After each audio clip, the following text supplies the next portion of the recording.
آج میں آپ کو ایک کہانی سنانے لگی ہوں، ایک نیک اور ایک بد عورت کی کہانی۔ ایک نیک عورت تھی جس کا سب کے ساتھ اچھا سلوک تھا، جس کو سب پیار کرتے تھے۔ دوسری طرف ایک بد زبان عورت تھی جس کو کوئی بھی لائک نہیں کرتا تھا۔ لیکن جب مرنے کا وقت آیا تو دونوں کا انجام ایک ہی تھا، وہ بھی کینسر کی مریض تھی، وہ بھی کینسر کی مریض۔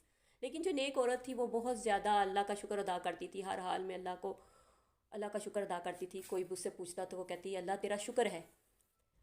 اور اس کے بعد وہ کوما میں رہی، 3 دن اس کے سانس اکھڑے رہے، اس کے جسم پہ زخموں کے نشان بن گئے۔ نہ وہ بول سکتی تھی نہ وہ بتا سکتی تھی، واللہ عالم، اللہ اس کا بہتر معاملہ جانتا ہے کہ اس کے ساتھ کیا تھا۔ تو وہ عورت مر گئی۔ تو اس کی بیٹی کو پتہ چلا کہ ہماری گلی میں ہی ایک عورت بیمار ہے جس کے بارے میں لوگ طرح طرح کی باتیں کر رہے ہیں۔ تو وہ اس کی عیادت کے لیے گئی۔ جو بد عورت تھی اس کو گلے کا کینسر تھا، اسے ہوش تھی، آخری وقت تک اسے ہوش رہی، وہ بول نہیں سکتی تھی۔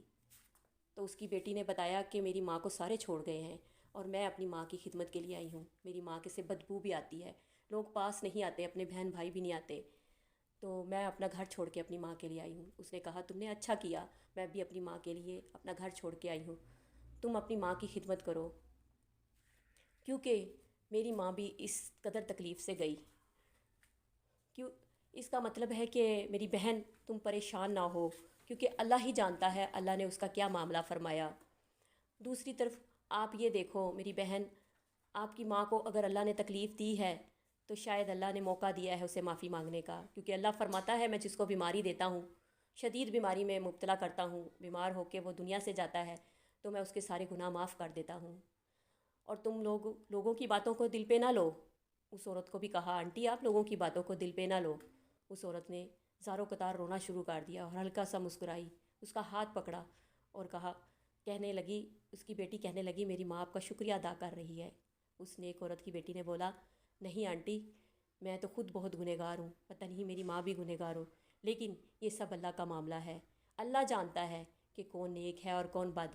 ہاں، جو اللہ کی طرف سے جوڑ کے کسی کو گنہگار کہتا ہے، سب سے بڑا گنہگار وہ ہے، کیونکہ وہ اللہ کی طرف سے یہ باتیں کہہ رہا ہے، اللہ نے نہیں کہی۔